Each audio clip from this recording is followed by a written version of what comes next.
All right, today we're diving into a really fascinating corner of sound healing, and it all centers on this simple, almost elegant tool, the tuning fork.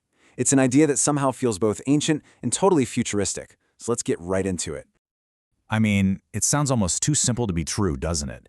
The idea that a pure, focused tone could have a real measurable effect on our health. That's really the core question we're going to unpack today. Can a simple vibration actually heal the body? So what even is tuning fork therapy? Well, at its heart, it's a technique that uses these super precisely calibrated forks. Each one is designed to produce a specific, pure frequency.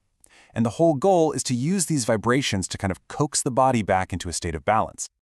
Now, I know this might sound a little mystical, but the principles practitioners point to are actually rooted in physics and biology, so let's get into the mechanics of how a simple vibration is said to work its magic on the human body. Okay, the entire concept really hinges on this incredibly powerful principle from physics, resonance. You've seen this in action before. Imagine you have two guitars in a room. If you pluck the G string on one, you'll see the G string on the other guitar start to vibrate all by itself. That's resonance. And the theory here is that our own bodies can be influenced in the exact same way. So practitioners see this whole thing as a three-step journey. First, you start with an imbalance, the idea that everyday stress or an illness has knocked our body's natural frequencies out of whack.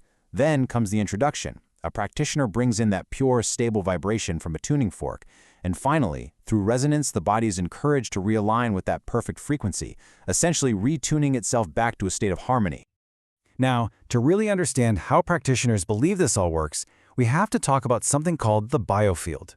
It's described as this electromagnetic energy field that both surrounds and permeates our bodies. In this model, the tuning fork's vibrations aren't just affecting our physical tissues. They're thought to interact directly with this energy field, clearing out disruptions or blockages. So what's the end game here? What's supposed to happen? Well, proponents claim the effects range from clearing these energetic blockages to reducing stress and improving circulation. But maybe the most crucial claim is its ability to activate our parasympathetic nervous system.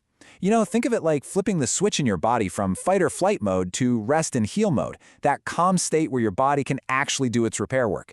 And get this, some even suggest the influence goes right down to the cellular and DNA level.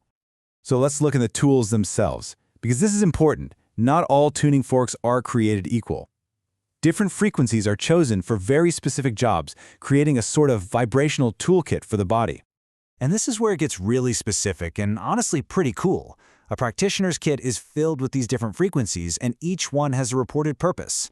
For example, a low 40 Hz frequency is often linked to neuroplasticity and used for things like nerve regeneration.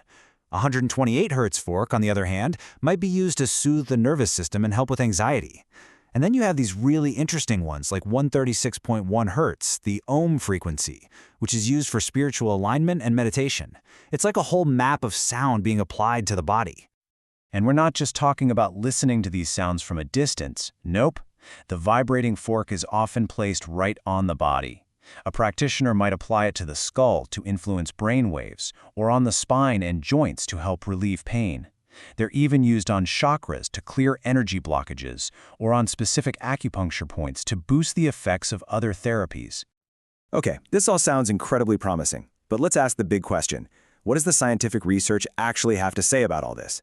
Let's take a look at the evidence. So how do the claims from practitioners stack up against what we're seeing in the lab? Well, there are actually some really compelling overlaps. Practitioners talk a lot about stress reduction, and you know what? Some research does suggest that certain vibrations can stimulate the vagus nerve, which is exactly what triggers the body's relaxation response. They report pain relief, and we know for a fact that vibration can improve circulation and relax muscles. So while the large-scale research is still young, science is definitely starting to explore the mechanisms behind these claims. Let's just zoom in for a second on one of the most studied frequencies, 40 Hz. This is where we're seeing some of the most exciting early findings, especially when it comes to our brains.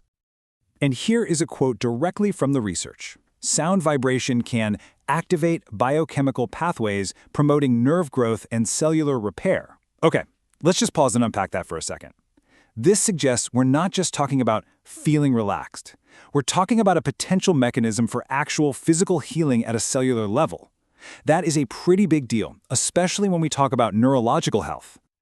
So where does all this fit in with the world of modern medicine? You might be thinking it's a completely different universe, but you might be surprised by the connections.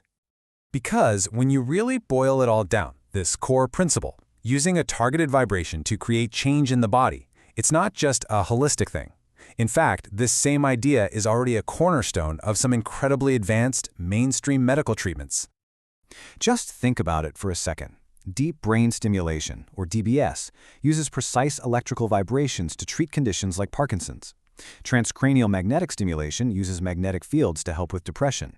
And hey, even ultrasound therapy uses high-frequency sound waves to heal damaged tissue. The technology is different, for sure, but the fundamental idea? It's exactly the same as with the tuning forks. Apply a specific frequency to the body to get a targeted, positive result. Which really brings us to a final, pretty provocative thought. As we get better and better at understanding how different vibrations affect our biology, it raises a fascinating question. Is it possible that one day, a doctor's prescription might not be for a pill, but for a very precise frequency? Could the future of wellness actually be measured in hertz?